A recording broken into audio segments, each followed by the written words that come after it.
성령님께서는 각 사람에게 필요한 은사를 나누어 주십니다. 그러므로 은사는 여러 가지지만 그 은사를 주신 분은 오직 성령님 한 분이십니다. 저와 여러분은 적어도 한 가지 이상 은사를 받았습니다. 우리 가운데 은사를 받지 못한 사람은 단 한 사람도 없습니다. 성령님께서 우리에게 은사를 주신 목적이 무엇이겠습니까? 그것은 우리 자신의 유익을 위해서가 아니라 다른 사람들의 유익을 위해서입니다. 고린도전서 12장 7절에 이렇게 말씀합니다. 각 사람에게 성령을 나타내심은 유익하게 하려 하심이라. 그러나 참으로 안타깝게도 많은 그리스도인들이 자기의 유익을 구하고 있습니다. 오늘날 왜 교회 안에서 많은 문제들이 일어납니까? 서로 자기의 유익을 구하기 때문입니다. 남의 유익을 구하는 사람들이 모인 곳에는 절대로 문제들이 일어나지 않습니다. 여러분은 어떤 은사와 재능을 받으셨습니까? 그 받은 은사와 재능을 다른 사람들의 유익을 위해 사용하시기 바랍니다. 주님은 각 사람들에게 직분을 주셨습니다. 그러므로 직분은 여러 가지지만 그 직분을 주신 분은 오직 우리 주님 한 분밖에 없습니다. 주님께서 어떤 사람은 사도로, 어떤 사람은 선지자로, 어떤 사람은 복음 전하는 자로 세우셨습니다. 또 어떤 사람은 목사와 교사로, 어떤 사람은 장로와 근사로, 어떤 사람은 집사와 구역장으로 세우십니다. 주님께서 교회 안에 이런 사람들을 세우신 목적이 무엇이겠습니까? 그것은 주님의 몸을 세우기 위함입니다. 에베소서 4장 12절에 이렇게 말씀합니다. 이는 성도를 온전하게 하여 봉사일을 하게 하며 그리스도의 몸을 세우려 하심이라. 교회, 목사, 장로, 근사, 교사, 구역장 등을 세우시는 목적은 그리스도의 몸을 세우기 위함입니다. 주님은 우리의 머리가 되시고 우리는 그분의 몸이 됩니다. 우리는 그러므로 주님 안에서 한 몸이 되었습니다. 우리 몸의 지체들은 서로 아끼며 사랑합니다. 설사 한 지체가 잘못해도 그 지체를 배척하거나 미워하지 않습니다. 우리는 가끔 이가 혀를 깨물어 피가 날 때가 있습니다. 그러나 우리는 우리를 심히 아프게 한 그 일을 당장 뽑아버리자라고 하지 않습니다. 왜 그렇게 합니까? 이는 우리 몸의 소중한 지체이기 때문입니다. 주님의 한 몸이 된 우리가 바로 이와 같은 자세를 가져야 합니다. 우리는 서로 아끼고 사랑해야 할 주님의 몸입니다. 주님의 몸이 되지 못한 사람은 두말할 필요도 없이 영원한 생명을 얻지 못합니다. 영원한 생명을 얻는 그 참된 비결은 오직 영원한 생명의 주인이신 주님에게 붙어 있어야 합니다.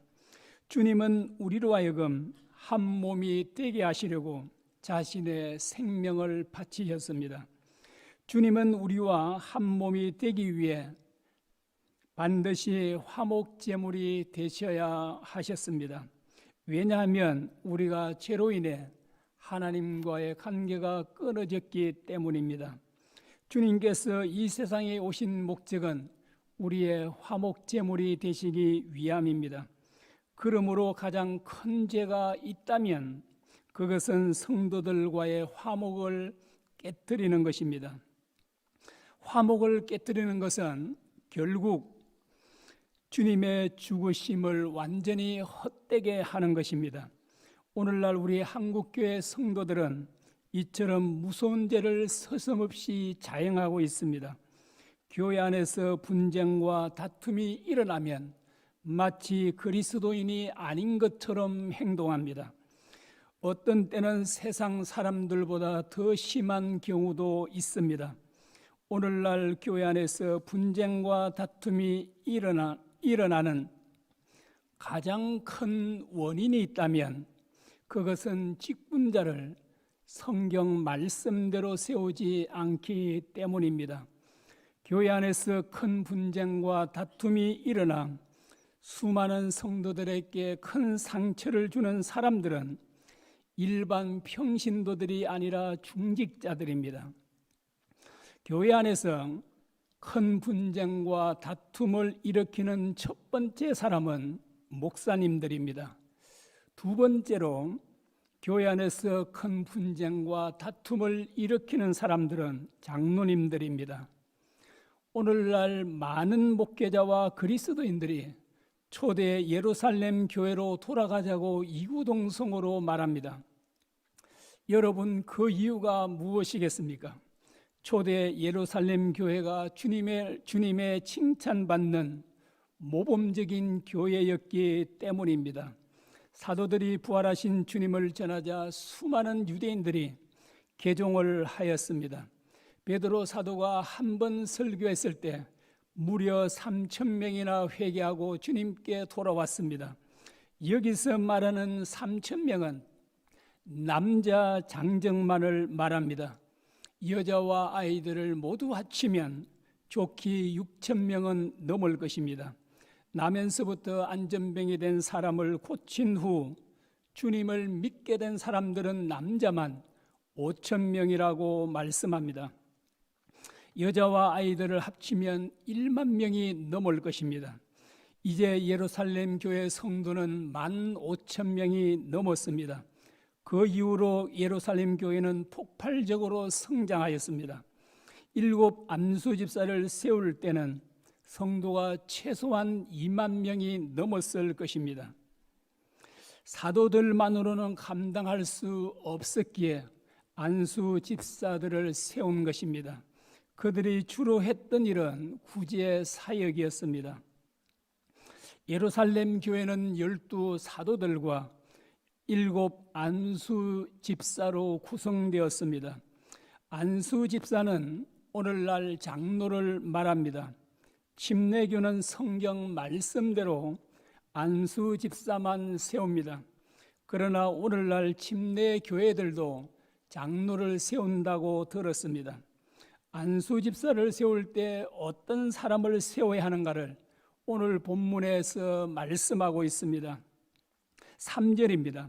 형제들아, 너희 가운데서 성령과 지혜가 충만하여 칭찬받는 7 사람을 택하라. 5절 상반절입니다. 온 무리가 이 말을 기뻐하여 믿음과 성령이 충만한 사람을 택하여. 어떤 사람을 안수집사로 세우라고 말씀합니까? 첫째는 사람들로부터 칭찬받는 사람입니다. 사람들로부터 칭찬받는 것도 대단히 중요합니다.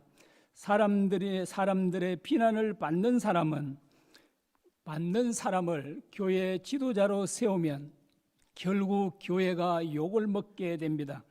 그리고 성도들이 그런 지도자를 따르지 않습니다. 그러므로 교회 지도자를 세울 때는 반드시 사람들로부터 칭찬을 받는 사람이어야 합니다. 두 번째는 믿음이 충만한 사람입니다. 믿음이 없는 지도자를 세워놓으면 일을 제대로 할 수 없습니다.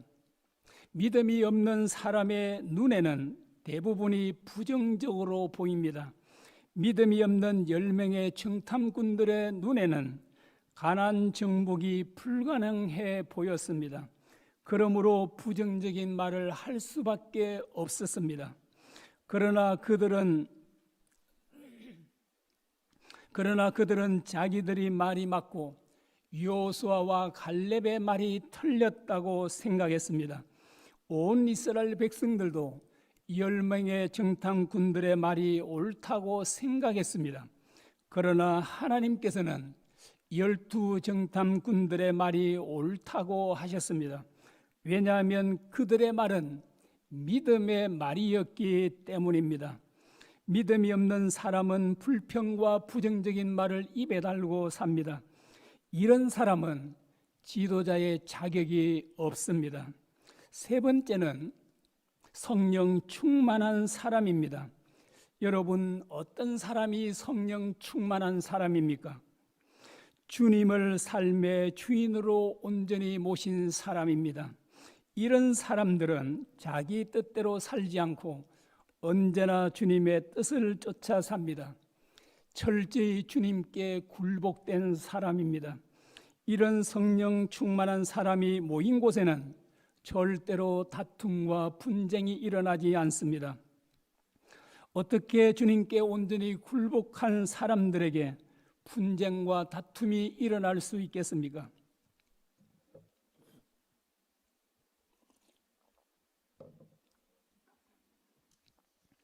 이런 사람이 모인 곳에는 사랑과 평화가 넘쳐납니다. 성령 충만한 사람들은 주님의 뜻대로 다른 사람들과 하나가 되고 정말 화목합니다. 오늘날 한국교회는 왜 이처럼 많은 분쟁과 다툼이 일어납니까? 성경 말씀대로 직분자를 세우지 않기 때문입니다. 성경은 믿음과 성령 충만한 사람을 안수 집사로 직분자로 세우라고 말씀합니다. 그러나 우리 한국교회는 하나님의 말씀대로 일꾼들을 세우지 않습니다. 그러므로 교회마다 분쟁과 다툼이 많이 일어날 수밖에 없습니다. 성령 충만하지 않는 목사님들은 모든 것을 자기 뜻대로 이끌어 가고자 합니다. 또한 성령 충만하지 않는 장로님들은 모든 것을 자신의 뜻대로 주장하고자 합니다. 그러므로 분쟁과 다툼이 일어날 수밖에 없습니다. 그런데 참으로 놀라운 사실은 사람들은 모두가 자기 생각과 의견이 옳다고 주장합니다. 그래서 서로 자기 주장과 생각대로 하고자 서로 언성을 높이고 다툽니다. 일반 평신도들 사이에 일어나는 다툼과 분쟁은 크게 문제되지 않습니다. 그러나 목사님들과 장로님들에게 분쟁이 생기면 아주 심각하게 됩니다. 갈등이 점점 깊어지면 결국 교회가 둘로 나누어지기도 합니다. 우리 한국교회 그런 교회들이 대단히 많습니다. 우리 교단은 아주 작은 교단입니다. 그런데 당회가 있는 교회는 대부분 분쟁과 다툼이 일어났다는 것을 제가 들었습니다. 반면에 우리 교회는 참으로 화목한 편입니다. 저와 우리 장로님들 사이에 갈등도 없습니다. 그러나 당회를 하면 2시간, 3시간 할 때가 많았습니다. 이렇게 장시간 당회를 했다는 것은 서로 자기 의견을 주장을 많이 했다는 증거입니다. 때로 언쟁이 높아지고 마음이 상하여 회의장을 나간 경우도 2-3번 있었습니다. 저는 길게 회의하는 것을 아주 싫어합니다. 그러나 당회를 하다 보면 회의가 길어집니다. 회의를 길게 하면 다툼과 분쟁이 없어도 매우 힘이 듭니다. 어느 교회든 중요한 문제를 가지고 논쟁하지 않습니다. 대부분 논쟁하는 것들을 보면 아주 사소한 것들입니다. 진리의 문제가 아니면 서로 양보해야 합니다. 그러나 서로 양보하지 않습니다. 그래서 분쟁과 다툼이 생깁니다. 우리 교회를 비롯하여 한국의 모든 교회 현재 구조로는 분쟁과 갈등이 일어날 수밖에 없습니다. 요즘 목회자와 성도들에게 가장 큰 영향력을 미치고 있는 분이 선한 목자교회 유기선 목사님입니다. 그처럼 훌륭한 목사님도 당회를 할 때 많은 어려움을 겪었다고 간증했습니다. 유기성 목사님은 당일할 때 작은 십자가와 작은 종을 준비했습니다. 십자가를 받은 장로님은 다른 분들이 회의를 할 때 계속 기도하고, 또 다른 분에게 넘어가면 십자가를 받은 사람이 계속 기도하게 했다고 합니다.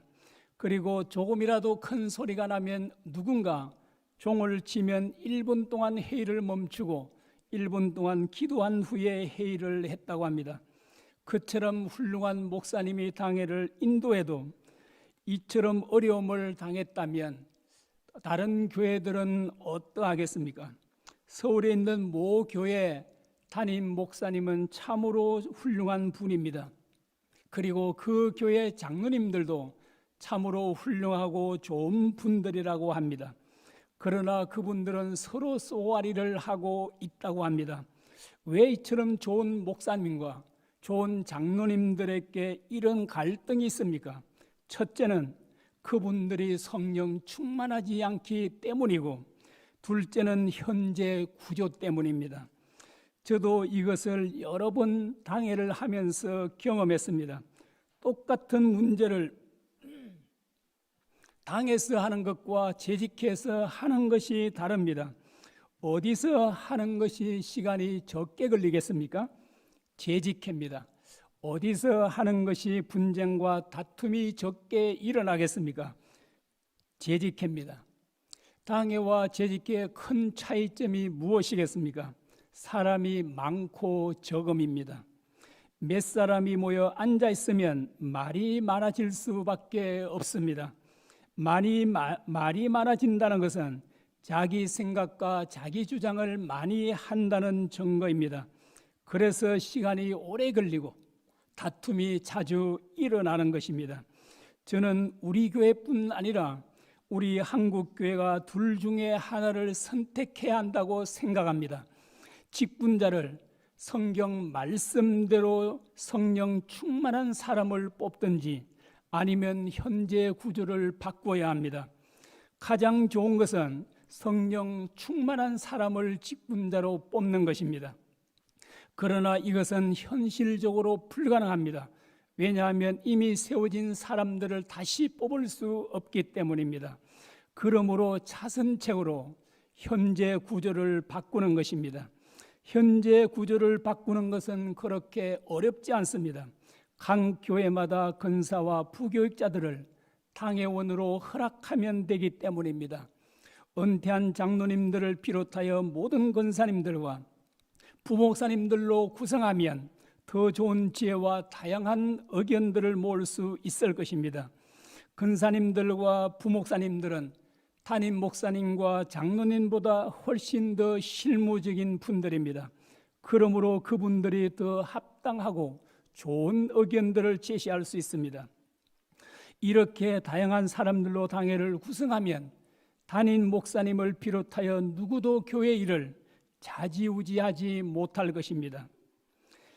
교회는 담임 목회자가 인간적으로 교회를 이끌어가고자 할 때 가장 심각한 피해를 입을 수 있습니다.